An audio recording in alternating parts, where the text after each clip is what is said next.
الحمد لله وحده، الحمد لله منزل الكتاب، مجري السحاب، هازم الأحزاب، مسبب الأسباب، خالق الخلق من تراب. أحمده حمدا يليق بجلاله وجماله وكماله وثنائه وعظيم سلطانه، وأشهد أن لا إله إلا الله وأن محمدا عبده ورسوله صلى عليه الله خير صلاة وسلاما طيبين وطاهرين وأتمين وأكملين وأشرفين على صاحب الوجه الأنور والجبين الأزهر محمد بن عبد الله عليه أفضل الصلاة والسلام. يا أيها الذين آمنوا اتقوا الله وقولوا قولا سديدا يصلح لكم أعمالكم ويغفر لكم ذنوبكم ومن يطع الله ورسوله فقد فاز فوزا عظيما. I would like to request the brothers in the back to move to the front in order to allow space for our coming brothers, inshallah, to sit down and to avoid them praying outside in the cold weather. ثم أما بعد. Khaybar, the battle of Khaybar, the 7th year after Hijrah, 20 days after the truce of Hudaybiyah. Prophet Muhammad ﷺ came back from Hudaybiyah, and just days after that, he prepared the army. We're not going for Umrah now.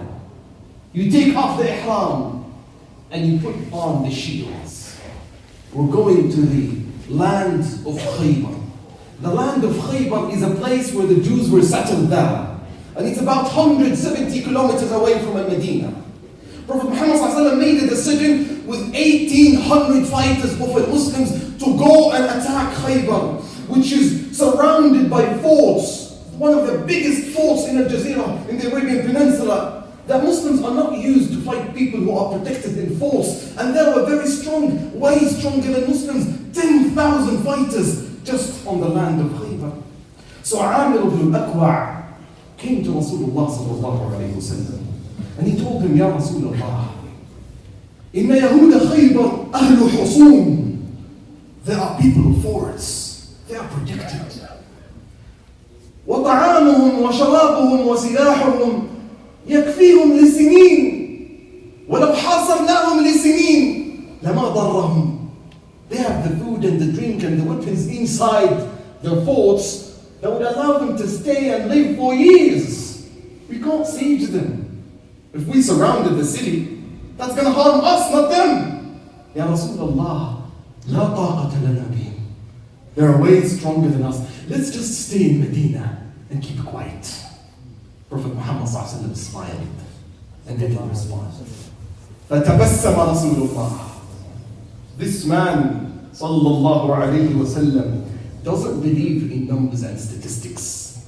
Don't tell me they have forts. Don't tell me how many they are, what kind of weapons they have, how much food they own. All of that to Rasulullah is meaningless.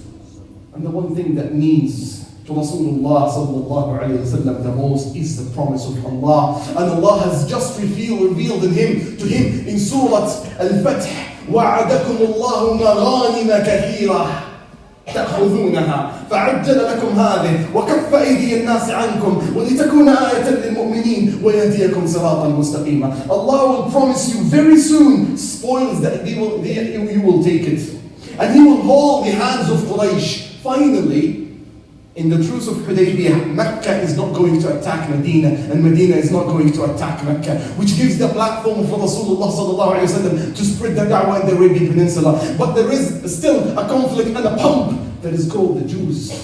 And the Jews, Rasulullah was a neighbor with them in Medina. He had no problem with anyone.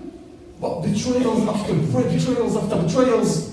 The whole reason for the battle of Al-Ahzab, Al-Khandaq, was because of the Jews. Every time they're trying to flame wars in the Arabian Peninsula, and Rasulullah wants to shut that down. He doesn't want fights with anyone. He doesn't want wars. Prophet Muhammad ﷺ fought in 27 battles in his lifetime. Guess how many Muslims were killed? 950. 950 were only killed because Rasulullah at every point, he looks for peace. Now Rasulullah makes a decision and goes and starts sieging the land of Khaybar. Khaybar has 8 forts, 8 different forts. Each one is higher and stronger than the other. ثمانية حصون. And he chose to settle the whole army in front of Al-Hisn al-Na'im, the soft force, which absolutely has nothing of its name. It's called soft, but it has nothing to do with softness. It was a strong fort that Muslims were struggling for 14 days to conquer and break and enter the land. Rasulullah on the first day gave the flag to Abu Bakr as-Siddiq radiallahu anhu. Take the flag, lead the army.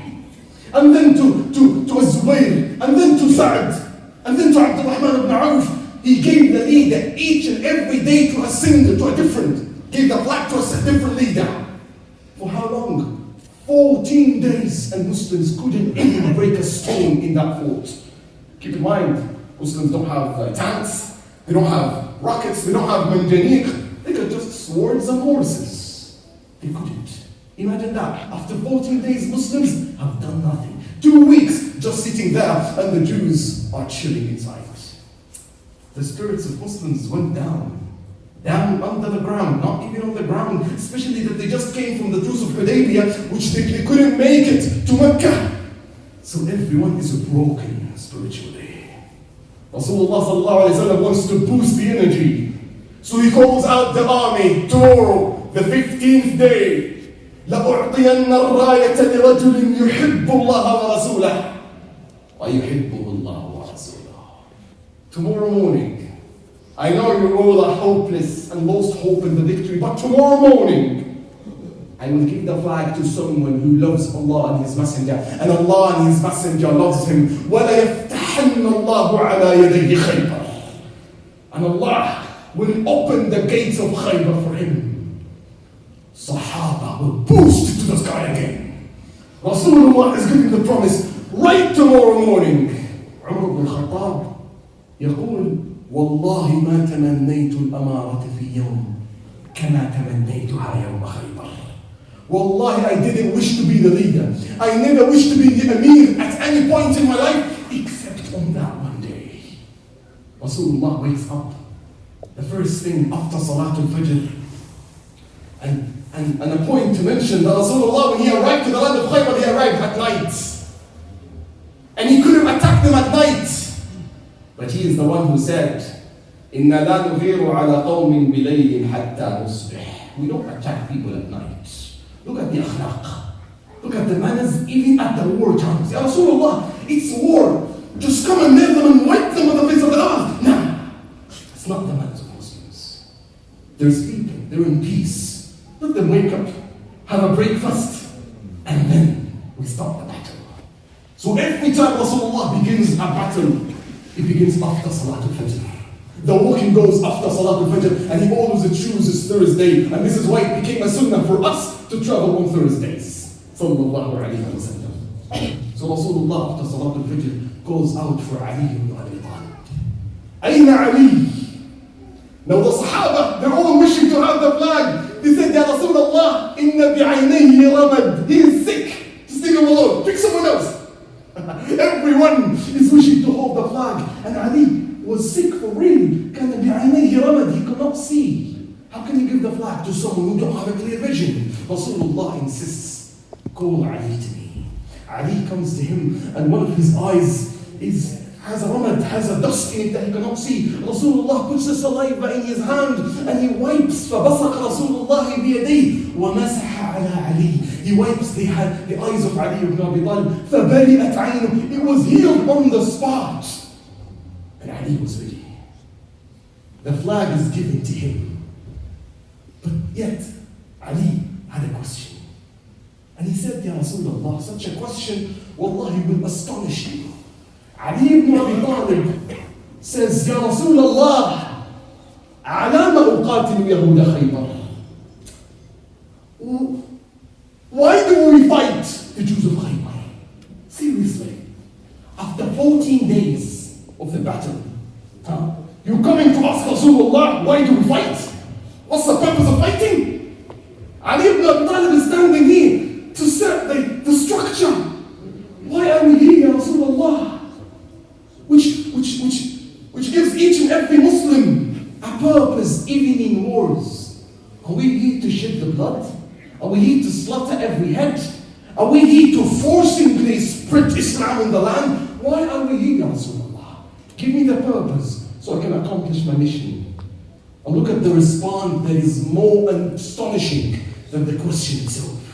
Wallahi, a response that will make you fall in love with this man, sallallahu alayhi wa sallam. Rasulullah sallallahu alayhi wa sallam tells Ali ibn Abi Talib the famous line of hadith that many of us know. Ya Ali, لأن يهدي الله بك رجلا واحدا خير لك من الدنيا وما فيها. In another narration, لأن يهدي الله بك رجلا واحدا خير لك من عمر النعم. Oh Ali, if Allah guides one man in your hand, it's better than the whole dunya coming to you together. Sallallahu alayhi wa sallam. It's as if your one purpose is to bring people to Islam. This is your goal, Ya Ali. Whether it was Jews, Christians, atheists, agnostic, non-Muslims, you name it, our goal on earth to spread Islam in the easiest and the most peaceful way. Radiyallahu anhu wa ardah. And on that day, Allah subhanahu wa ta'ala allowed Muslims to conquer the gates of Khaybar and open it and take over it. And Allah, Rasulullah sallallahu alayhi wa sallam gave the peace. But that one goal and purpose that every Muslim should have at the times of war, before the times of peace, that every single conflict Muslims go to. We have one goal. Not to attack, not to harm, not to insult, but only to spread Islam and reflect ourselves. Our manners at the war is more important than the victory in the war. This is why you find Rasulullah, whenever he sends a troop to a battle, he gives them the same exact wasiyah. Ighzu bismillah. Go with the name of Allah. ولا تغدروا ولا تغلوا ولا تمثلوا ولا تعتدوا. Do not be transgressors. Do not be extremists. Do not cut limbs. ولا تقتلوا وليدا ولا امرأة ولا شيخا ولا راهبا ولا تحرقوا نخلا ولا تقطعوا شجرا ولا تهدموا دارا. Do not kill an infant. Do not kill a woman. Do not kill an elder. Do not kill a priest. Do not cut the trees. Do not burn the palm trees, and do not destroy a home. Ya Rasulullah, what do we do? If all of these are forbidden, what kind of war is that? Teachings. The akhlaq. The akhlaq that we see today from our brothers in Gaza again. The seerah is reflecting itself. But those non-Muslims and the Jews, they got no akhlaq with it. In the exchange of the hostages last week, the people in Gaza released the hostages whom they themselves said they treated us with excellence. They gave us our medicines. They gave us the food. They hired, they put doctors and nurses to take care of us, and they released them at the best health that they can be released at. On the other hand, the IDF released the hostages of the Palestinians naked, to insult them, to humiliate them more. Get out of here with the most insulting and humiliating way. Khalid ibn Walid radiallahu anhu, when he was sent to Banu Junaymah, Khalid is a fighter coming from Mecca, yet he's not taught these manners. So once he attacked, he started killing some and imprisoning some. And when Rasulullah sallallahu alayhi wa sallam, without any purpose, he killed many of them. Rasulullah called Allah subhanahu wa ta'ala and said, Ya Allah, Allahumma inni abra'u ilayka mimma sana'a Khalid. Oh Allah, I'm innocent from what Khalid did. Ya Rasulullah, this is our army. No, this is not my deen. I'm innocent of it. This is not the deen of Muhammad sallallahu alayhi wa sallam. When Usama ibn Zayd killed a disbeliever around the well of Juhayna, and that one disbeliever, non-Muslim, said La ilaha illallah at the last bit of his life, Usama finished him. Because obviously he's saying it out of fear. When Rasulullah sallallahu alayhi wa sallam knew this, he said, Ya Usama, did you cut his heart to know whether he said it out of fear or out of belief? How come you kill someone without a real purpose?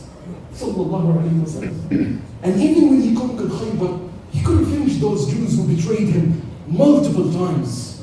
But he gave the safety and security to every single one of them as they leave the land. You leave, but you leave the land and you leave your money and your wealth. And he didn't kill not a single one of them except those who were involved in the battle and in the fight itself. Yet, two people didn't keep the promise of Rasulullah sallallahu alayhi wa sallam. One of them was called Huyay ibn al-Akhtab. Huyay ibn al-Akhtab is a Jewish man who knows the Torah very well.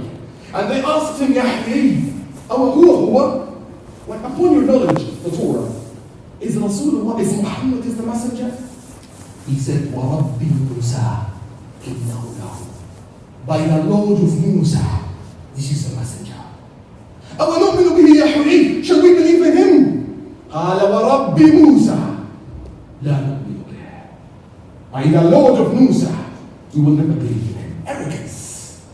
Huyay ibn al-Akhtab leaves the land, taking his wealth with him, and hiding the knives and the swords. So at any time he's ready to attack, Muslims extract his wealth from him. He tries to fight, he goes in a conflict, he gets killed. And his daughter, his money is distributed among Muslims, and his daughter is given to Rasulullah sallallahu alayhi wa sallam, whom we know her very well, Safiya bint Huyay ibn al-Akhtab radiyallahu anha. Safiya is a daughter of a Jewish man that later on Prophet Muhammad sallallahu alayhi wa sallam married her. No. Brothers, do you know what it means for Rasulullah to marry a daughter of a Jewish? That means if Allah allowed at any time to have children from her, we would be narrating hadith from a son of a daughter of a Jewish, that we will have lineage with the Jewish people. Yes.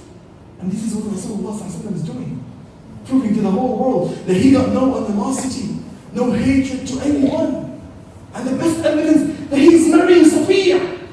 That Hafsa, Arabs, Hafsa, you know Hafsa bint Umar ibn Khattab, she got the heat of the blood of Umar. She would come to Safiya and tell her, Ya bint al-Yahudi. Allahu Akbar. You are a daughter, look at jealousy among the jealousy does between the wives. You are a daughter of a Jewish. She'll not hear so much coming out of you. Safiya cries and she goes to Rasulullah. Ya Rasulullah, she's calling me a daughter of a Jewish. And Rasulullah sallallahu alayhi wa sallam wipes from her heart and she says, Ama wallahi innaki labnatu nabi, wa ammuki nabi, wa zawjuki nabi. You are a daughter of your great father is a prophet. Your great uncle is a prophet. And your husband is a prophet. فَبِمَ تَفْخَرُ عَلَيْكِ. How come Hafsa is better than you?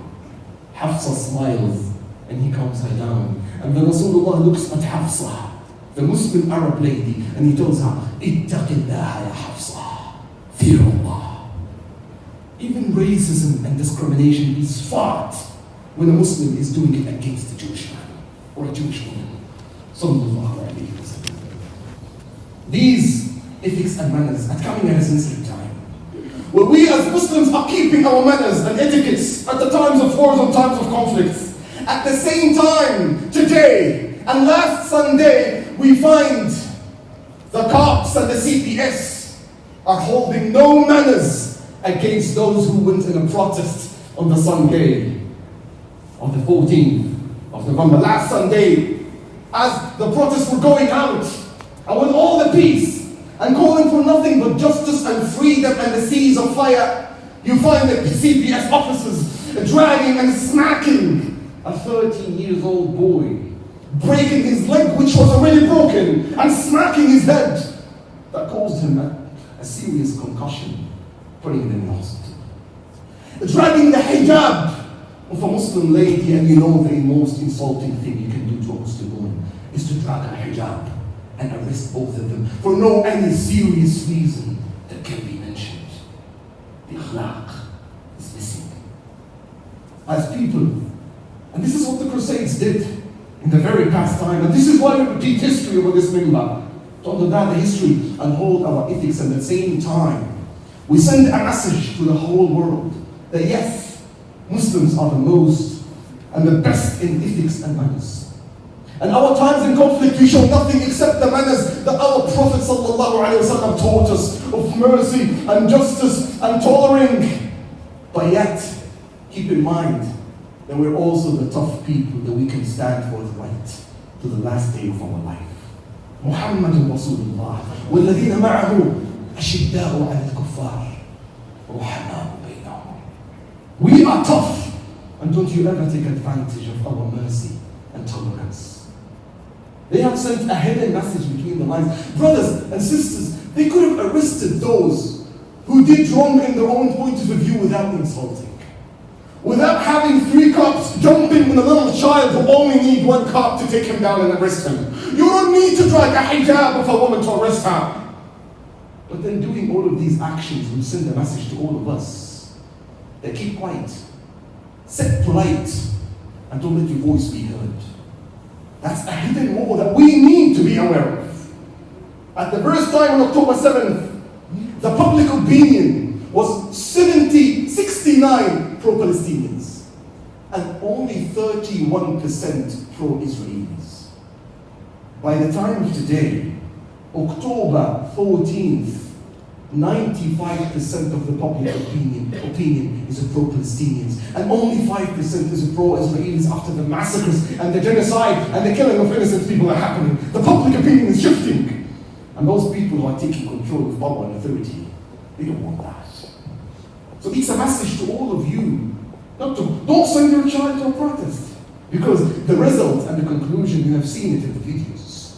Don't send your wives and your daughters and your sisters to the protest, because the hijab, at minimum, will be taken off. SubhanAllah. It's awareness that we need to raise, that we need to understand as Muslims and Canadians.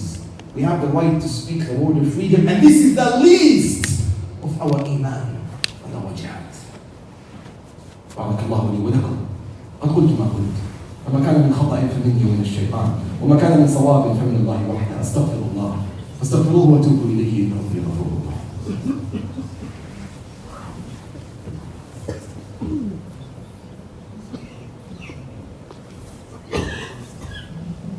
الحمد لله وحده. الصلاة والسلام على من لا نبي بعده وبعد. Brothers and sisters, these are very sensitive times to each and every Muslim. Wallahi alladhi la ilaha illa hu. These times that Rasulullah has predicted. Rasulullah sallallahu alayhi wa sallam, in a previous lecture, we have shared the track of the minor signs that he showed us to give us the signs along the way, how the day of judgment is close. And he did the exact same thing with whatever happening today in Gaza. He said in a hadith, authentic hadith, narrated by Al-Bukhari, إِنَّ أَوَّلَ هَذَا الْأَمْرِ نُبُوَّةٌ وَرَحْمَةٌ. The beginning of this deen will be a prophethood and mercy. And that has already ended by the death of Prophet Muhammad sallallahu alaihi wasallam. ثُمَّ يَكُونُ بَعْدَهُ خِلَافَةٌ وَرَحْمَةٌ. Then after that there will be caliphs who take the footsteps of Rasulullah, and mercy comes with it. And that already done by the death of Al-Hussein radiyallahu anhu. ثُمَّ بَعْدَهُ مُلْكٌ وَرَحْمَةٌ. And then there will be kingdoms among Muslim and mercy. And that was already done by the time of Al-Mamalik, when the whole Muslim empire was a bunch of kingdoms all over the place. The kingdom of Al-Hijaz, the kingdom of Egypt, the kingdom of Asham, and that was already done. And listen to the next phrase. ثُمَّ يَتَكَادَمُونَ بَعْدَهُ كَتَكَادُمِ الْحُمْرِ. Then people after that would be fighting. يَتَكَادَم يعني يعد. To bite something is the kidam. They will be fighting on chairs and authorities. It's not kingdom, it's not khilafah, it's randoms. That person wants to be the president, that person wants to be the prime minister, that person wants to be the king and the crown prince. This is what they want. كَتَكَادُمِ الْحُمْرِ.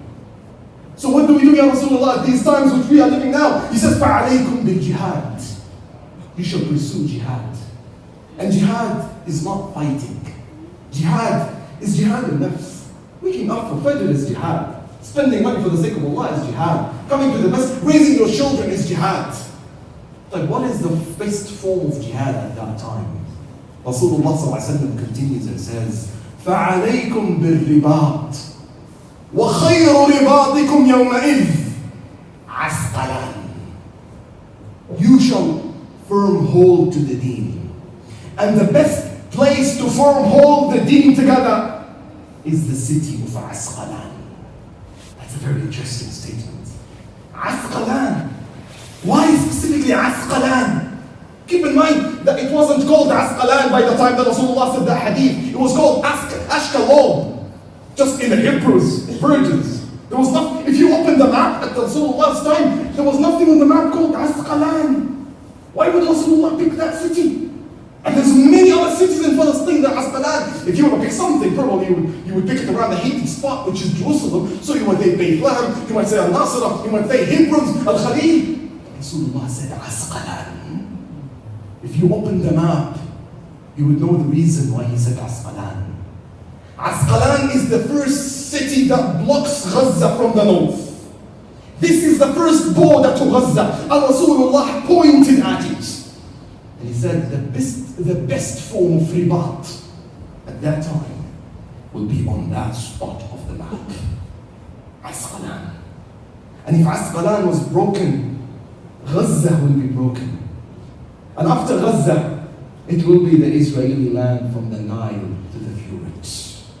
Asqalan. Brothers, the minor signs of Day of Judgment are all out, except very handful in the hand. And Rasulullah says that we are very close to a Dajjal. How comes? He says, Imran Bayt al-Maqdis kharab. The construction of Bayt al-Maqdis, which will happen.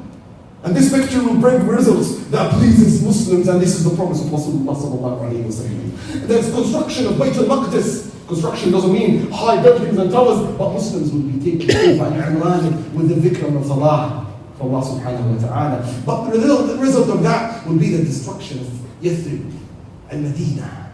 The Masjid of Prophet Muhammad sallallahu alayhi wa sallam will be emptied to the point that the dogs and the animals will be going and urinating on the minbar of Rasulullah in Medina. This is his prophecy. وَخَرَابُ يَثْرِبْ خُرُوجُ الْمَلْحَمَةِ. After that, it will be the great war between Christians and Muslims. وَخُرُوجُ الْمَلْحَمَةِ is the conquer of Al-Qistantiniya. And the conquer of Al-Qistantiniya is the coming out of Al-Masih al-Dajjal.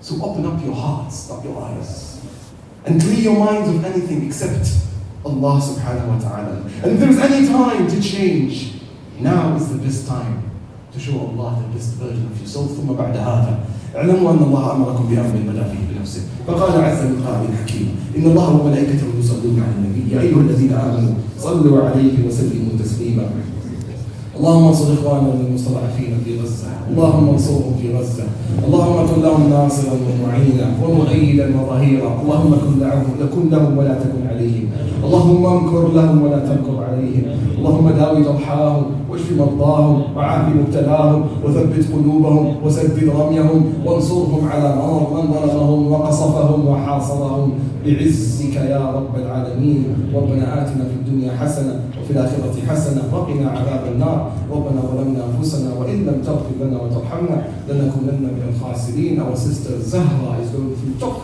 health situation. We ask Allah subhanahu wa ta'ala to give her شفاء عاجلا لا يغادر سقما. سبحان ربك رب العزة عما يصفون وسلام على المرسلين والحمد لله رب العالمين.